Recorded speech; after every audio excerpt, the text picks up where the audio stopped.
శ్రీమాత్రే నమః. మొన్న వీడియోలో నేను పెళ్లి కాని వారి కోసం పసుపు కొమ్ము పరిహారం చెప్పిన తర్వాత సుమారు నాకు 2000 నుంచి 3000 కామెంట్లు వాట్సాప్లో మెసేజ్లు వచ్చాయి. ఇది విధానం పూర్తిగా చెప్పండి అని. నాకు ఒకసారి ఆశ్చర్యం వేసింది. ఎందుకంటే పెళ్లి కాని వాళ్ళు ఇంతమంది ఉన్నారా అని. కాబట్టి అలాంటి వాళ్ళ కోసం నేను ఒక ముందడుగు వేద్దాం అనుకుంటున్నా. అదేంటంటే ఈ పరిహారాన్ని నేనే దగ్గరుండి మీ చేత చేయిస్తా, మీకు పెళ్ళయ్యేలా చేస్తా. అర్థమైందమ్మా? కాబట్టి మీరు చేయాల్సింది ఏంటయ్యా అంటే, ఒక పసుపు కొమ్ము తీసుకుని, ఒక చిల్లర రూపాయి తీసుకుని, ఒక తెల్ల కర్చీఫ్ ఒకటి తీసుకోండి, లేదా ఒక తెల్ల బట్ట తీసుకుని పసుపులో ముంచేసి పసుపు నీళ్ళల్లో ఆరేసేయండి.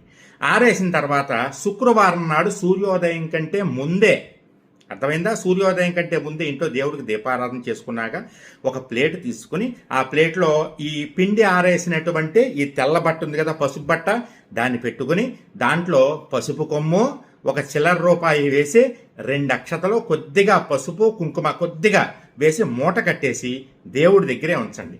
ఉంచి ఆ రోజు నుంచి మొదలుపెట్టి నేను చెప్పేంత వరకు, నేను మళ్ళీ ఇదే ఛానల్లో వీడియో చేస్తాను, నేను మన ఛానల్లో వీడియో పెడతా ఏం చేయాలని.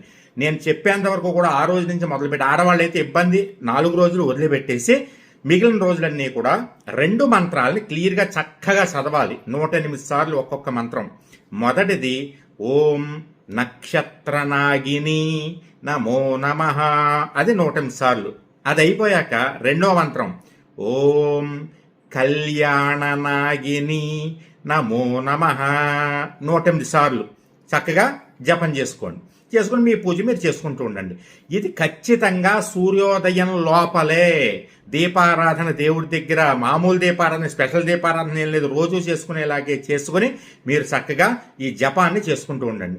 శ్రావణ మాసంలో నేను చెప్తా, మిమ్మల్ని రమ్మంట, అందరూ ఆ ముడుపు పట్టుకొద్దురు కానీ నేనే స్వయంగా దగ్గరుండి మీకు వివాహం జరగడం కోసమని అమ్మవారికి ముడుపుని సమర్పింపజేస్తా. అర్థమైందమ్మా? ఖచ్చితంగా నేనుంటా, మీకేం భయం లేదు, నేనున్నాను. మీరు మాత్రం నేను చెప్పేంత వరకు కూడా మీరు శుక్రవారం నాడు మొదలుపెట్టి ఈ జపం చేసుకుంటూనే ఉండండి. 108 సార్లు ఆ మంత్రం, 108 సార్లు ఈ మంత్రం. ఎందుకంటే మనకి వివాహం అవ్వట్లేదు అంటే 2 కారణాలు. ఒకటి నక్షత్ర దోషం, రెండవది గ్రహ కళ్యాణ నాగదోషం అంటారన్నమాట. వాటి వల్ల వస్తుంది. ఆ రెండిటికి విరుగుడు నేను చేయించబోతున్నాను. మీరందరూ కూడా చక్కగా పెళ్ళి అయిపోయిన తర్వాత పిల్లా పాపలతో ఉండాలని మీ చిరావురు గారు మీ ఇంట్లో మనిషిగా మనస్ఫూర్తిగా కోరుకుంటున్నారు. జయం.